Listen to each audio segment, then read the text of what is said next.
Now, Daniel, were you able to gravitate towards someone like TC, an African American brother, because your upbringing in Paramount, and then messing around in Compton, you're exposed to more black folks as a Latino, more so than the guy from East Los or from SGV or from the San Fernando Valley, where there's not a lot of black people that live out there.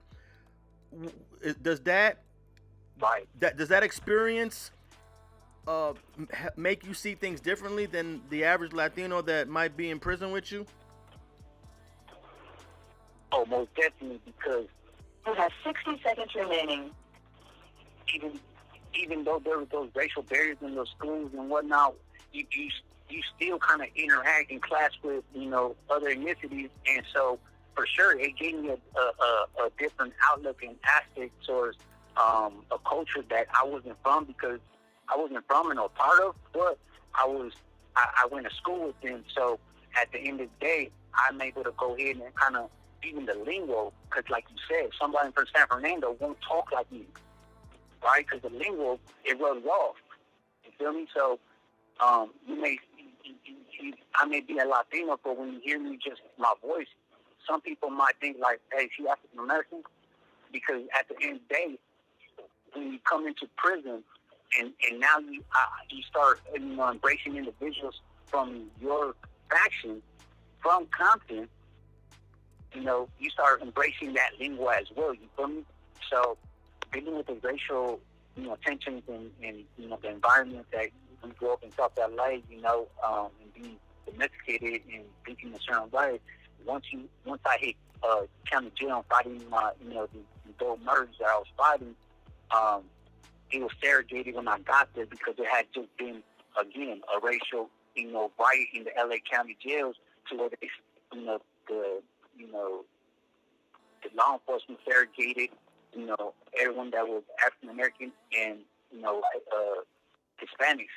And so, for the first, I want to say 2 years, I was only around Hispanics the whole time during the time that I was fighting my case.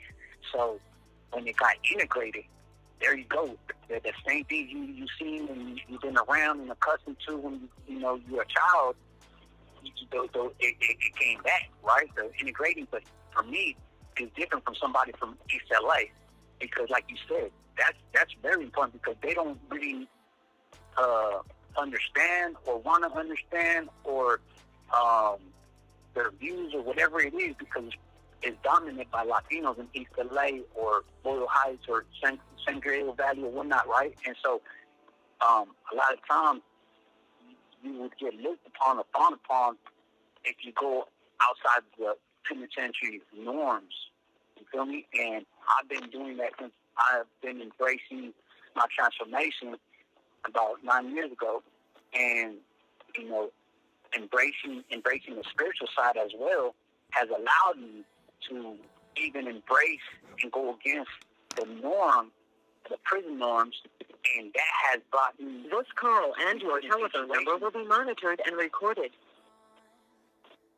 That has brought me to put in situations that I didn't even foresee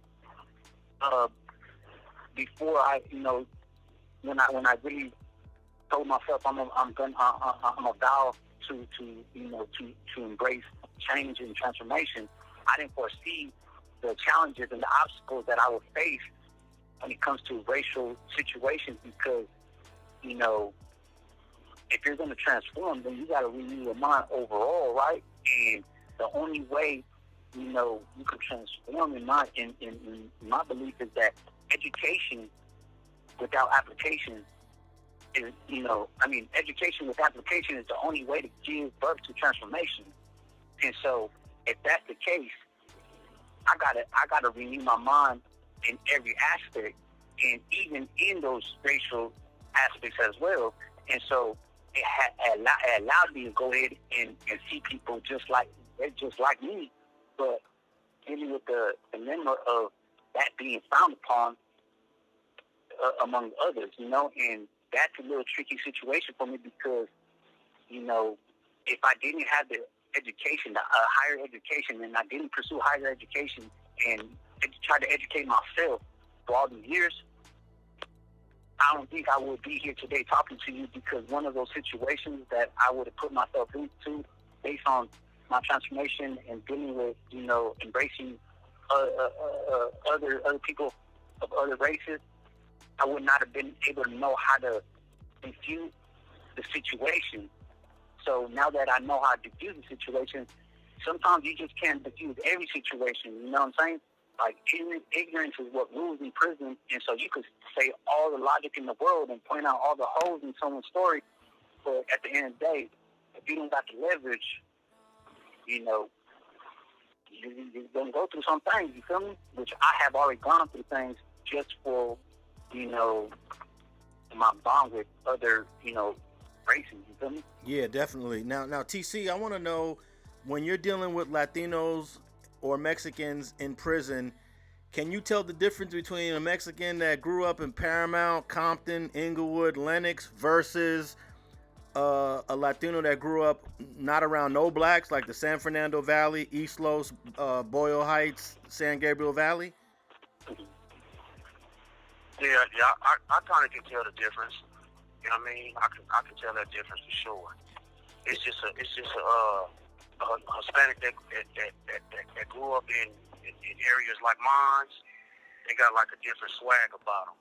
You know what I mean? They use kind of the same lingo that I use. You know what I'm saying? The same jargon that I speak, they speak it, and so that allows me to, to be able to tell the difference between the two.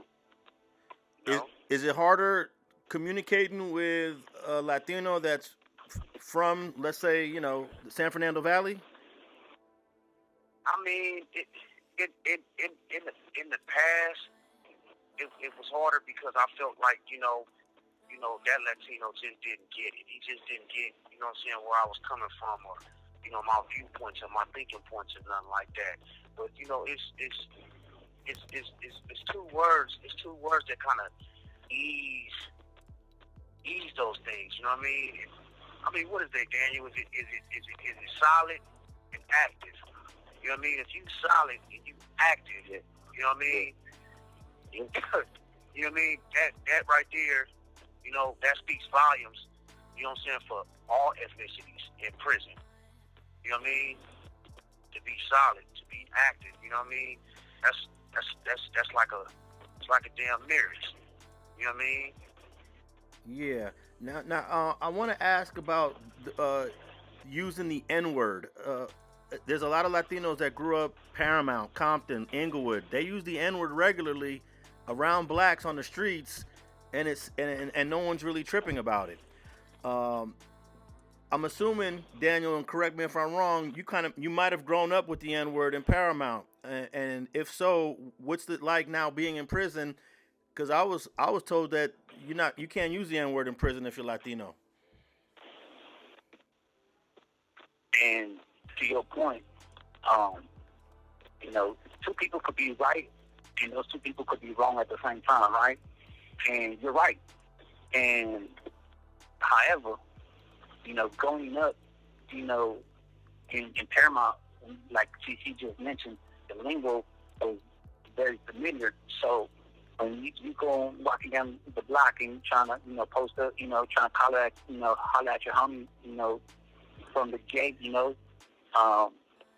hollering and hooting and hollering, and you may, call them even derogatory, names at that, but it's a form of endearment. This call and your telephone number will be monitored and recorded.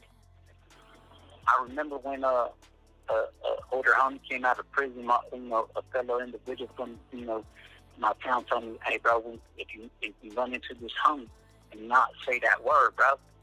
And it was kind of hard for me because I was so accustomed to using that word. And so it wasn't a sign of disrespect. It was more of a, like in our culture, there's a word called pendejo, and that's like a dumbass or dummy. And so in our culture, we use that term as like, hey, pendejo, ven pa' acá. Like, hey, dumbass, come over here. But, it's not in our culture. It's used as in the form of endearment, not to put you down, but it is verbally abusive. You shouldn't call someone a dumbass, right? In Spanish, and it sounds worse in Spanish. So going to your point, it hasn't been that difficult for me because TC, has known me for a little minute and is. It's like when you have a job at an office job, right? And the office job has a warehouse connected to it, and you have a bakery connected to it. The way you would socialize in the bakery with your coworkers may not be the same way you're going to socialize with people in the main office. Right? And so the people that are customer service in the office working hours, they're talking professional, but when they go to the break room, that's when you see the hood come out of them.